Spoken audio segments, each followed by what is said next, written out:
In the previous video, we have defined certain terms which are experiment, outcome, random experiment, sample space, sample point and event. And now there are few more terms to be defined. Before that, we want to discuss the occurrence of an event. When we say an event has occurred or happened, for example, suppose C is the sample space of an experiment or rather a random experiment and E an event. Then S consists of all the possible outcomes of the experiment and E is a subset of S. That means E can also contain the outcomes, certain number of outcomes. And now when we say this E has happened, E is a subset of S.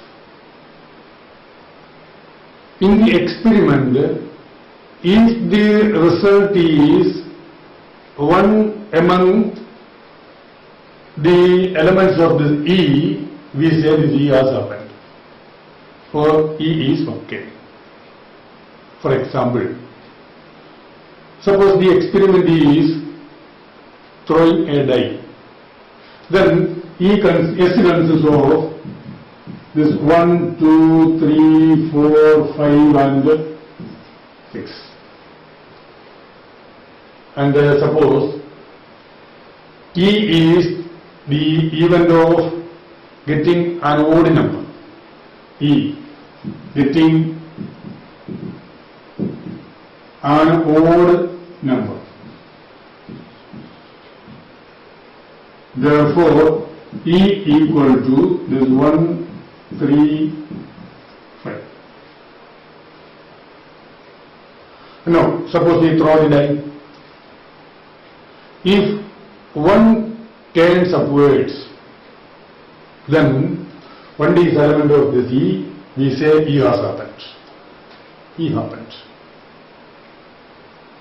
If 2 turns upwards, then 2 is not an element of this E, we say E not happened. E not happened. Okay? So, if the result is an element in the E, we say E has happened, otherwise E not happened.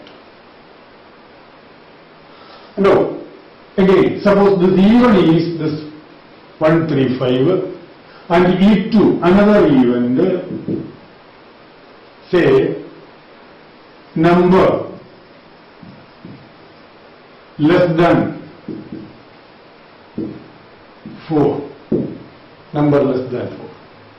Then the E2 is equal to 1, 2, 3. 1, 2, 3. Then throw a die.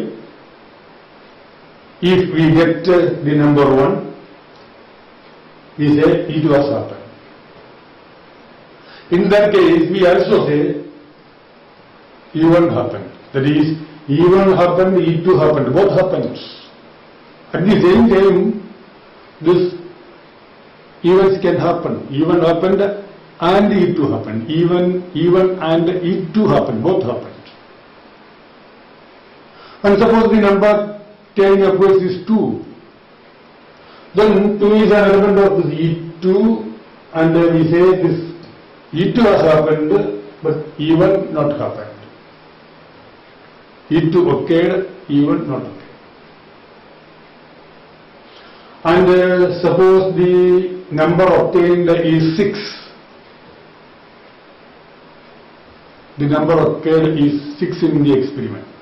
Then we say E1 not happened, E2 also not happened.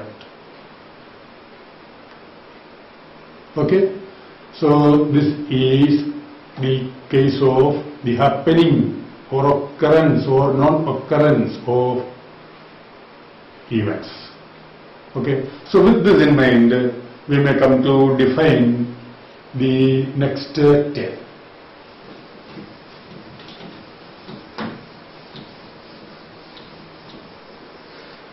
So the next term is impossible event.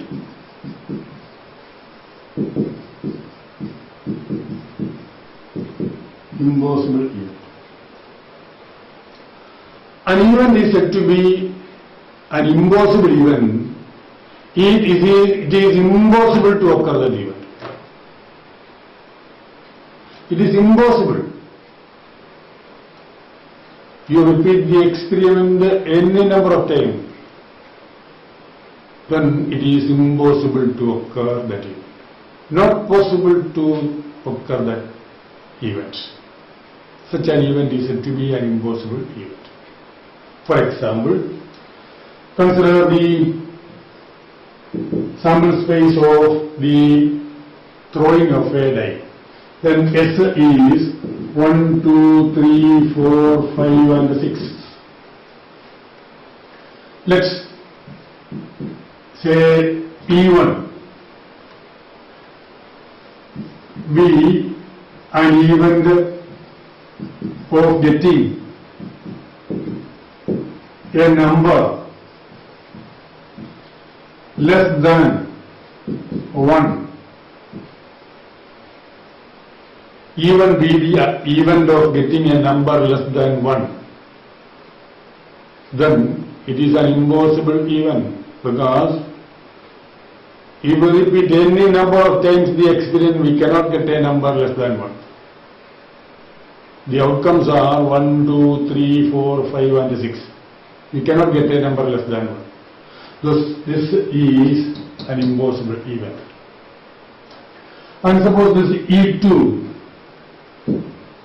an event of getting number greater than 7 or greater than 6, greater than 7. It is again an impossible event. We cannot get a number 7 in the throwing of a die. So these two are impossible events. Similarly, we can have other impossible events. So this is impossible event. Okay, and then the next is sure event. Sure event. An event is said to be a sure event if it is sure to occur. The event is sure to occur. The event is certain to occur. Such an event is a sure event. Example, consider the sample space of throwing a die. And suppose this event E3 be the event of getting a number less than 7. E3, an event of getting a number less than 7 in the throwing of a die. Then it is certain that it will happen, because in this case this E3 consists of 1, 2, 3, 4, 5 and 6. It is certain, it is sure to occur the event E3. Okay? Similarly, we can define other sure events. So such an event is called an event which is certain to occur, sure to occur, definite to occur, is called a sure event. Okay? And now there are few more terms to be defined, and we can consider this in the next video.